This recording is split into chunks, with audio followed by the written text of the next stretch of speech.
Hello everyone, welcome back to my channel. So lately I've been getting a lot of questions in regards to Pepperdine or even just like psychology and getting your master's, stuff like that. And I usually get like comments on my videos or DMs on Instagram, and I'll respond in a very like lengthy paragraph statement, but I still feel like it doesn't always like fully answer the question. Then I also feel like some people who watch the video might not like read all the comments and stuff, so they're not benefiting from the information.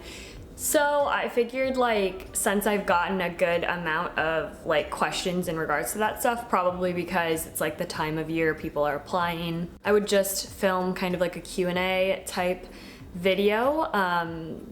So yeah, I hope that you can find this useful. So I've written all the questions down and kind of like combined the ones that were similar. I'll try to be as concise as possible and not ramble on, but no promises. So the first question is, are you doing MFT or LPC? I am doing an LPC because Pepperdine doesn't offer a qualified MFT program for the state of Illinois. Also, LPC is more common of a licensure in this state. The next question is, are you going to apply for a PhD in clinical psychology after your master's? That's a hard no from me.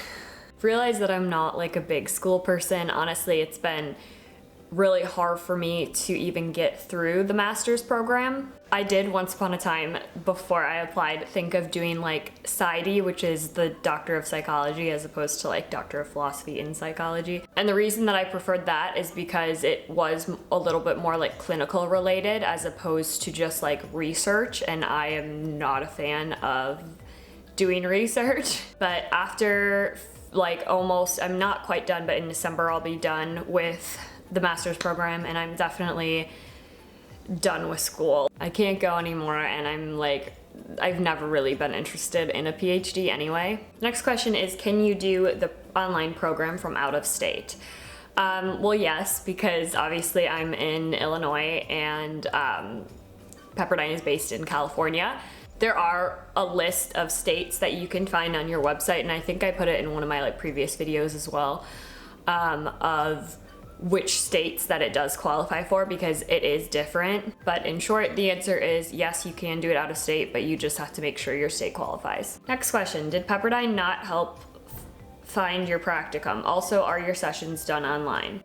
So Pepperdine does have a placement team that's supposed to kind of like find you a practicum site in your area, but almost all of the like placement specialists are located in California, which honestly creates a lot of problems because they are not well versed with out of state like locations or requirements. We also have to follow California's requirements, so that kind of ties into the difficulty of finding a practicum site, because a lot of states aren't as like rigid as California. So there's like sites and supervisors aren't as willing to like follow those requirements, because why would they? So my placement specialist did help me find a site, but it was not without struggle. It was honestly one of the most difficult things I've ever done in my life. And I know so many people, mainly like out of state people, who have had to either delay their practicum or have just like dropped out of the program,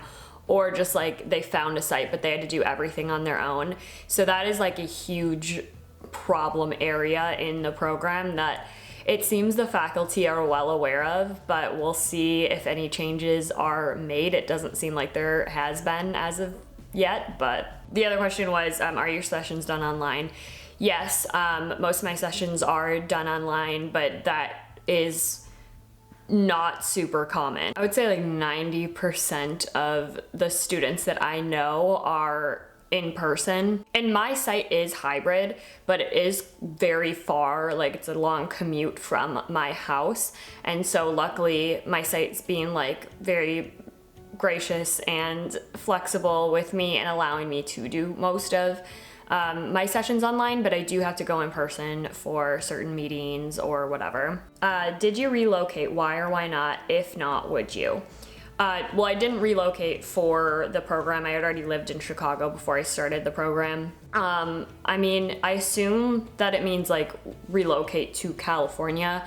And mainly the reason that I didn't for that is just like California is obviously a lot more expensive. My family and a lot of our friends live in Wisconsin, so it's like closer to be here. Would I consider relocating? Not like now, like while I was in the program, I didn't ever, I guess I'm still in the program, but no, I wouldn't consider relocating for that. If it was for like a job, or if my boyfriend got a job somewhere else, then like, yeah, I mean, we don't plan on living in Chicago forever. So yeah, I would consider relocating, but not for this program. Do you feel that Pepperdine was worth the tuition and name recognition? If I'm being 100% honest with you right now, I would say absolutely not. The name recognition is like, like it is helpful sometimes because it is well known for like this program. Because the demand for therapists is so high right now, especially after COVID, as long as you're like qualified, they really don't care where you went to school. At least that has been my experience. Worth the tuition, again, no. Like I would have done so many things differently, but I'm stubborn and I always have to make my own mistakes and not listen to other people. So don't be like me. But in my opinion, there's not like any education that should be priced that high, and they like continuously, they've raised the tuition like pretty significantly, like 3 times since I've been in the program, and it's definitely not worth the tuition. Do you prefer it online, and are there live meetings, or do you just do it at your own pace? I definitely prefer online. That's why I was like very adamant of finding an online program. There are live sessions. For every class you have, you meet for 2 hours once a week, and those are at night. So the earliest class is usually like 5 p.m.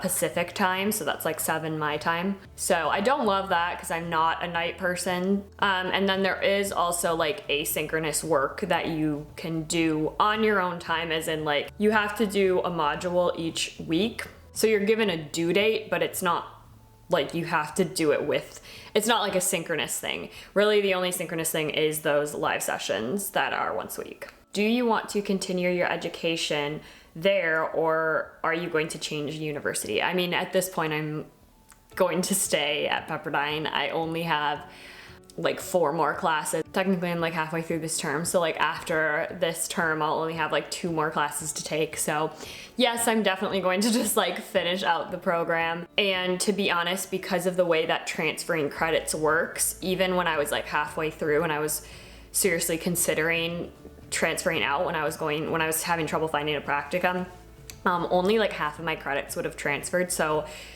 it would have been like huge waste of my time, huge waste of money. The only time that maybe it would have been good for me to transfer out of the program is after like a semester in, because at that point, I mean, even then you've already spent like $15,000. That is probably not transferable to any other university, but I'm gonna stick it out these last few months. How do you financially sustain yourself throughout the program? I do live with my boyfriend and he has a good job, so he helps out a lot. My school is paid for in all loans. Like I have like the regular FAFSA loan, and then I also have, there's like a direct plus grad loan that'll give you like, it'll cover your cost of tuition, and then it also covers living expenses, which obviously isn't ideal, but it is really hard to work even part-time in this program. I did it in the beginning, and for me, it just wasn't sustainable. I know people that do it, but you will have like 0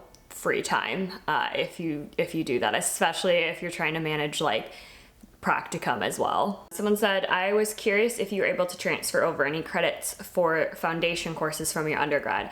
Yes, at my undergrad, I literally took every single psych class that they offered, and then I took like 2 grad level courses. That was all they would like allow me to take.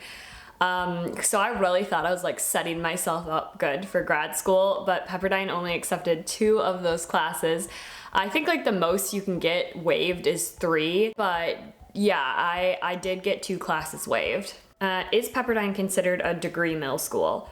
No, they are like an established university. The online program is literally just like an extension of like their regular schooling. Were there other online programs you considered, and if so, which ones do you believe would have maybe also been a good fit? So I considered like California Southern University. I applied there, and then I applied to like Grand Canyon University. I also looked into like the Chicago School of Professional Psychology. And what's kind of frustrating is like the reason that I chose Pepperdine, well, one, it was like a more like well-known school. Like I had heard of it, and I assumed that other people would as well. So that was a factor, but I would say like the big reason why I chose this program over the other ones was that they like guaranteed to find you a practicum site. That be it, it's within like 250 miles of your location, something ridiculous like that, where it's like whatever, but you just kind of assume that that's not going to be an issue, especially like for me living in one of the biggest cities in the US. Like I wasn't worried about that. Clearly I should have been, but the other programs didn't offer that. It was basically like you go out, you find your own site. And I was really nervous about that because that can be difficult to do without having a school that backs you. But now looking back, I sometimes wish that I would have just done that. Were you able to get a doctorate in psychology? I think Pepperdine does offer a PsyD program, I think. So probably if I wanted to, but I'm not interested in that, as I mentioned. What state are you interning in? Illinois. What type of job can you get with a master's in psychology? That's pretty dependent, I'd say, more on your like life experience. Like sometimes I wish I would have done more things in regards to like human resources or marketing or business, just so I would have had that to like fall back on, because the psychology field, like I should say like the therapy field, doesn't pay great for like the return on investment from the education, the time it takes, all of the training, supervised hours. And to be honest, if I wasn't like in a relationship right now, I probably wouldn't be able to support myself fully, at least like in the city of Chicago, I should say, like on a therapist salary. I would have to have like multiple jobs. I wish I knew more about like the job outlook and what other options would be, but it is a pretty like broad major. I think whatever you're interested in, try to get more like life experience in that, because that's more so, again, in my experience from like job interviews and stuff, that's more so like what they care about and what they're looking for. Will your degree specify that you got it through an online program? I actually don't know. I'm pretty sure it doesn't, because I think that like that I asked that question when I joined the program, and I don't think it does, but I'm honestly not sure. I feel like you can probably find that on their website, or if that's something you're really concerned about, you can ask like your admissions advisor before you even apply. Then the last question is, would you recommend this program based on your experience so far? If you can't guess, I would probably say no. I haven't had a positive experience in the program. My first term wasn't horrible. That's kind of like why I stayed. But like, I guess I just have more hope that things would change, or like I was very vocal about like talking to whoever I could if there was like a problem and trying to get it changed, and they seem to like take the problem really seriously when you're talking to them, and then like nothing ever happens to actually like change that stuff. And I guess it just took me a while to realize that, because I was hoping that maybe no one had just been like that vocal and they weren't like as aware that those were issues. But obviously I was a bit naive when it comes to that, and everyone's experience is different. Like I'm sure that there are people who have had way better experiences and would recommend it, but personally for me, I would say no. And then I did get a lot of questions to do like an update video on my practicum. I did do an update video when I was about like, I wanna say like 3 or 4 months into my internship, and now I'm about halfway done. I'm not sure what exactly you guys would want to know about that. So if you have like specific questions about practicum, you can put those down below. I can also film a video maybe like closer to the end of my practicum, just kind of like summarizing my experience. But if you are interested in hearing more about the practicum, please comment down below and like tell me if you have any questions in regards to that. So those are all the questions I got. Hopefully that was informative for you and you got the answers you were looking for. If you have any more questions, put them in the comments below and I will respond to them as best I can. Again, if you have any video requests about practicum, psychology, or anything at all, you can put that in the comments as well. But thank you guys so much for watching this video. If you liked it, please give it a thumbs up. And if you want to see future videos, please hit that subscribe button below, and I'll talk to you guys in the next video. Bye.